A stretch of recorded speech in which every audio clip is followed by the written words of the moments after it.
Okay, so today I will be talking about a new assay that I learned about during reading a recent research paper, and that is called the shape sequencing technique. And the shape sequencing technique is used to better understand the structures and functions of RNAs.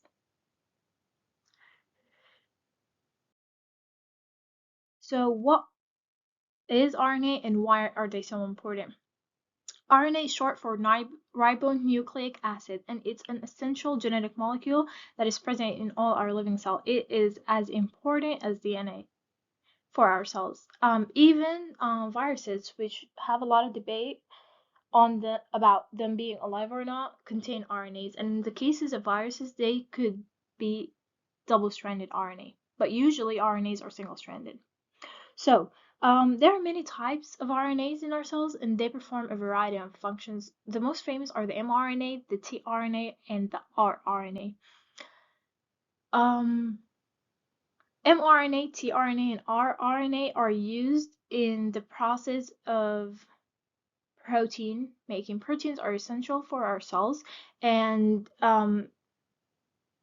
they are made our DNA. Proteins are DNA is first transcribed into RNA, the mRNA to be specific, and then translated into the proteins. So, but recently, more types of RNAs have been discovered, and these molecules play an essential role in what is called gene silencing. So, what is gene silencing and how does it work? Gene silencing is a technique used by the cell to stop the expression of a certain gene. Remember how I said proteins are made from DNA? So DNA is first transcribed into RNA and then translated into the proteins. Gene silencing happens when the cell utilizes some kind of pathway to interrupt one of these processes. Um, Recently, scientists have found out that one of these pathways employed by the cells are RNA molecules themselves, like miRNAs, siRNAs, or long non-coding RNAs.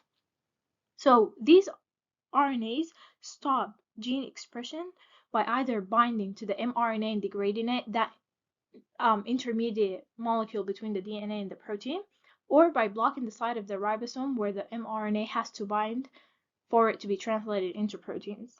And to better understand how these newly discovered RNA molecules perform these functions, we need to first understand their structure. And one of the new effective techniques in understanding RNA structure is shape, the topic of our presentation today. So what is shape and how does it work and why is it important? At first, I was kind of confused about what shape exactly is, but shape is short for shapely additive explantation. It is used in a variety of fields, mathematics, engineering, and then biology. And so, in a biological concept, it is used to better understand the structure and functions of RNAs.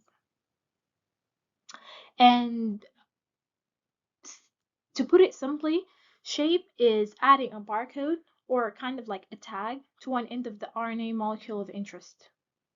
To be specific, it's the 3' end of the molecule. The 3' end, the hydroxyl end of all RNA molecules, is a universal thing. Then the RNA molecule is treated with a shape reagent, the 1-methyl-7-nitroisotoic anhydride. For our sake, it's 1M7. Then the RNA is reverse transcribed to cDNA. So what does that mean? Remember when I said DNA is transcribed into RNA and then translated into protein? Well, reverse transcription means turning an RNA into a DNA molecule. When DNA is made from an RNA, we refer to it as cDNA or complementary DNA. After we have that complementary DNA from our targeted RNA molecule, we sequence that cDNA. And sequencing means to better understand, is to determine the order of the nitrogenous bases that build that molecule. And by understanding the orders of those nitrogenous bases, we can understand how they aid the molecule in performing its function.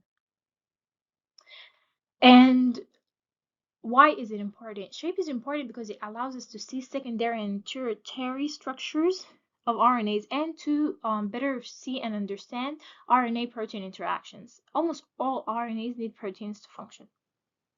What makes shape probing so unique is that it allows scientists to see RNA structure in living cells, which is probably more complex and different than the RNA extracted from living cells and studied in tubes.